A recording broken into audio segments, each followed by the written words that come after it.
فقط یه دقیقه این تیزرهای تبلیغاتی خفن رو نگاه کنید.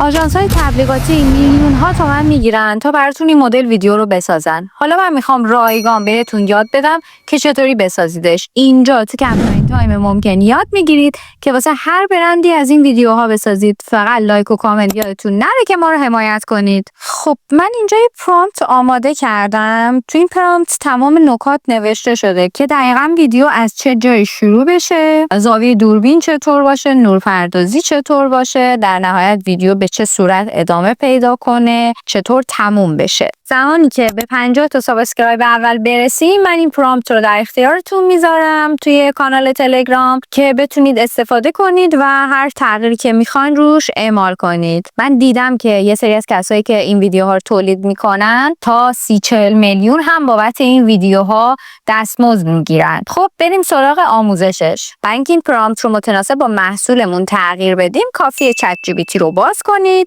و این متن رو بنویسید که این یک پرامپت ویدیو ساز EO3 هستش که مشابه این پرامپت رو میخوایم برای محصول مثلا ساعت سیتیزن بنویسی. حالا چت جی پی تی مشابه اون پرامپت رو برای محصولی که میخواین بازنویسی میکنه، ولی برای اینکه مطمئن شین که همه چی درست پیش رفته بهش بگید که برام ترجمهش کن. البته میتونید کپیش کنین و از گوگل ترنسلیت هم برای ترجمه کمک بگیرید، فرق نمیکنه. اینجا که ترجمه کرد تمام پارت ها رو میتونید یه دور مطالعه کنید. هر جایی که احساس کردین نیاز دارید که تغییر بدید رو بهش بگید و براتون تغییرش میده. حالا وارد جیمینای میشیم. این محیط جیمینایه که اگر از اون ابزار دانشجویی استفاده کردین و زر دارید که خب میتونید از پروش تا 12 ماه استفاده کنید و اگر ندارید میتونید نسخه پروش رو از سایت هایی که کار فروش رو انجام میدن تهیه کنید. البته سایت های مشابه هم وجود داره که به مرور به اونها هم میپردازیم که بدونیم چجوری تیزرهای تبلیغاتی خفن رو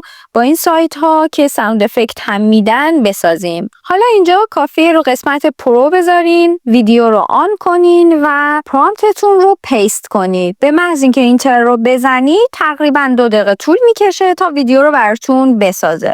شما روزی 3 تا ویدیو رو میتونید از این طریق بسازید. این مراحلی که میبینید رو برای ساختن ساعت سیتیزن پیش رفتیم و اینم شد نتیجهش.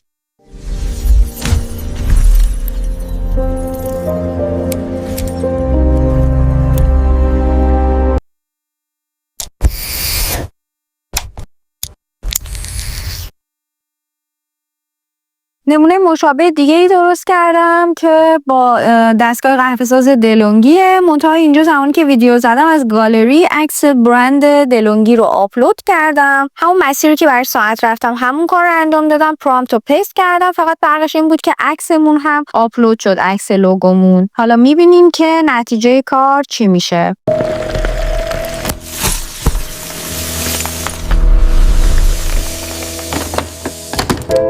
بخوایم بررسی کنیم میبینیم که توضیح داده شده که یه فضای آشپزخونه تاریک و شیک با نورپردازی ملایم باشه، نورپردازیش به چه صورت باشه، باستاباش رو برند باشه، ظاهر دستگاه یه فلز براق کرومی باشه، بعد یک انگشت که دستکش چرمی تو دستشه به لوگو ضربه بزنه و حرکت به چه صورت پیش بره، در نهایت ویدیو چطور ادامه پیدا کنه، صداها چطور باشه، همه رو توش جز به جز توضیح دادیم. شما میتونید دقیقاً با همین پرامپت بدون اینکه دکمه ویدیو رو بزنید عکس بسازید. یعنی بدون اینکه ویدیو رو بزنید پرامپت رو پیست کنید، اینتر رو بزنید، خودش براتون عکس میسازه و با همین پرامپت ها عکسای تبلیغاتی خیلی خوشگلی میتونید بسازید. این عکس میبینیم که یه آشپزخونه خیلی خوشگل رو تصویرسازی کرد. دستگاه رو اوپن آشپزخونه قرار گرفته، کنارش گیاه، قهوه، دستمال و حتی نور شمع تو پس زمینه به صورت بلور شده. یعنی به همه چیز توجه شده.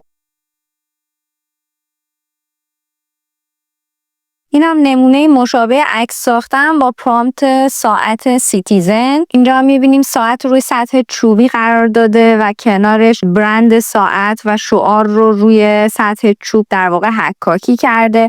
خیلی خاص عکس ها رو ساخته و برای تیزر و ویدیوهای تبلیغاتی بسیار کاربردیه. حتی از این عکس ها میتونید برای تولید محتوا تو شبکه اجتماعی هم برای محصولتون استفاده کنید. ممنون که تا اینجای کار همراه ما بودین. برای اینکه انرژی بگیریم و از ما حمایت کنین لطفاً لایک و کامنت فراموش نشه و برای اینکه پرامپت رو داشته باشین ما رو سابسکرایب کنین. به 50 تا سابسکرایب اول که برسیم حتما پرامپت رو توی کانال تلگرام براتون قرار میدیم. تا آموزش‌های بعدی خدا یار و نگهدارتون.